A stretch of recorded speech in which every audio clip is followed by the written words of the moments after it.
এই কমিটিতে যাকে সভাপতি করা হয়েছে সে আমাদের অনেকের চেয়ে 4-5 বছরের জুনিয়র। তার শিক্ষাগত যোগ্যতা নিয়ে অনেক প্রশ্ন আছে। বিসমিল্লাহির রহমানির রহিম। আবেগ ভালোবাসার সংগঠন,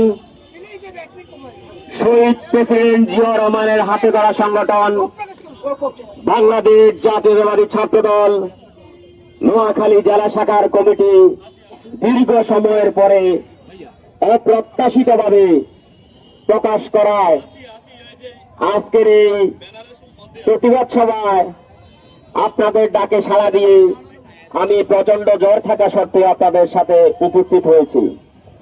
উপস্থিত হওয়ার যুক্তি হল, যে কমিটি ঘোষণা হয়েছে এই কমিটি কোনো গ্রহণযোগ্য নয়। এই কমিটি কোনো প্রত্যাশিত কমিটি ছিল না। এই কমিটিতে যাকে সভাপতি করা হয়েছে সে আমাদের অনেকের চেয়ে 4-5 বছরের জুনিয়র। তার শিক্ষাগত যোগ্যতা নিয়ে অনেক প্রশ্ন আছে। যাকে সাধারণ সম্পাদক করা হয়েছে সে আমাদের কর্মী। তাকে আমরা ইউনিয়ন থেকে উপজেলার জন্য তৈরি করেছি, কিন্তু তাকে জেলাতে দেওয়া হয়েছে। তার নেতা থানা ছাত্র দলের আহ্বায়ক সদস্য সচিবকে অবমূল্যায়ন করে, জেলা ছাত্র দলের সিনিয়র নেতাদেরকে অবমূল্যায়ন করে তাকে সাধারণ সম্পাদক করা হয়েছে।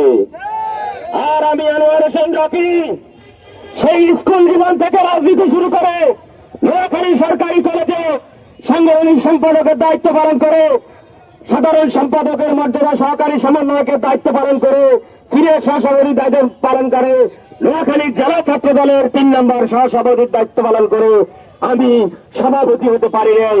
এটি আমার যোগ্যতা এবং আমার কর্মের সাথে অবমাননা অসম্মান করা হয়েছে বলে আমি মনে করি। এটি কি সঠিক সিদ্ধান্ত ছিল? এখানে যারা সিনিয়র নেতৃবৃন্দ উপস্থিত ছিল তাদের কি কম যোগ্যতা ছিল? তারা কি সভাপতি সেক্রেটারি হওয়ার জন্য যোগ্য ছিল না?